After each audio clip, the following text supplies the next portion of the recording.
Ayan, magandang araw sa ating lahat. Ayan, for today's video. Ayan, laba muna tayo. Natabak na naman ng labahin. Sobrang dami. Ayan. Panay ang ulan. Ayan. Sabayan natin si Enteng. Sa dala niyang tubig. Ayan, daming tubig. Babad muna natin yan. Binabad ko muna dyan ang kumot at saka bedsheet para malambot. Ayan. Kanina pa ako nag-umpisa dyan, mga t-shirt muna yan, inuna ko.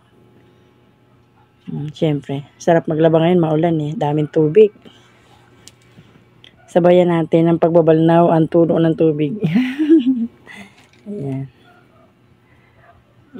Siya nga pala guys, ilang araw na nang walang pasok ngayon dahil sa bagyo. Kawawa naman mga estudyante, wala na namang natutunan. O eto, ayan, sarap ng tubig dyan, no? Lakas ng ulan dyan. Sabayan natin yan ng pagbabalnaw para makabawas naman ng bill. Siyempre, ang laki ng bill natin sa tubig ngayon, ang hirap, ang mahal ng tubig. Tama-tama yan, okay lang. Ayan, sarap. Giniginaw na ako dyan. Sobrang ginaw na niya kasi nabasang-basa na ng tubig ako dyan. Mga talsik. Sarap magtampisaw.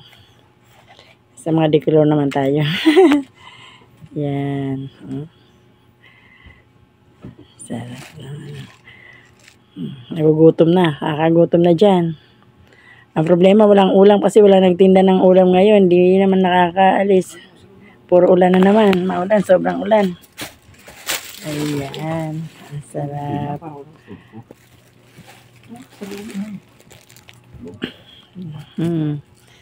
Ayan. Gusto ko na magbihis dyan ng damit kasi ayan, sobrang lamig na. Kahit yung t-shirt man lang. Siyempre, ayan. Napapagod na, giniginaw pa. Ayan, nagbihis na ako ng damit. Ayan, siyempre, yung short basa rin. Kaya lang, hindi ko na pinalitan yan. Okay lang. Kasi hindi na masyado, hindi ka mukha na sa katawan, malamig. Ayan. Saka decolor naman tayo. Ayan, kaya okay lang. Ayan, sarap-sarap lang pakiramdam. Ang paglalaba, tampisaw sa maulan. Ayan. At nilaban na rin ang hinubad kong t-shirt kasi hindi para hindi na matambak yan kasi Ayan, nahirapan ako sa ko ngayon. Acidic ko, tumataas. Sama ng sama ang pakaramdam sa pagdighay. Maasim, acidic ko.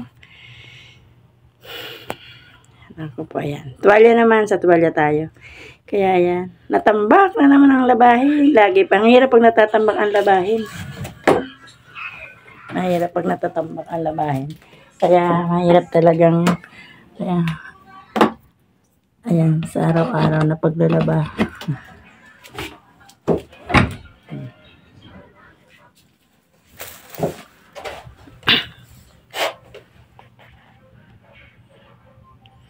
Ayan. Pagkatapos maglaba, kakain, matutulog. Ay, sarap matulog, malamig ngayon. Ayan, tuwan-tuwa pa siya dyan, ha?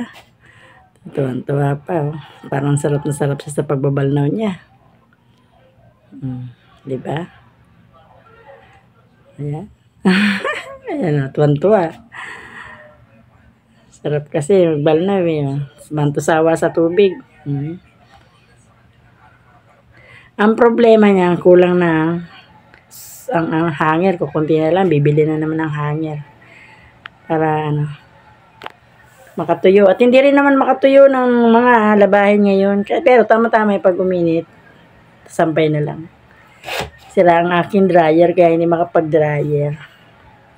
Ayan guys, dito na lang tayo muna at giniginaw na si Mama Edith. Thanks for watching. Sa susunod naman.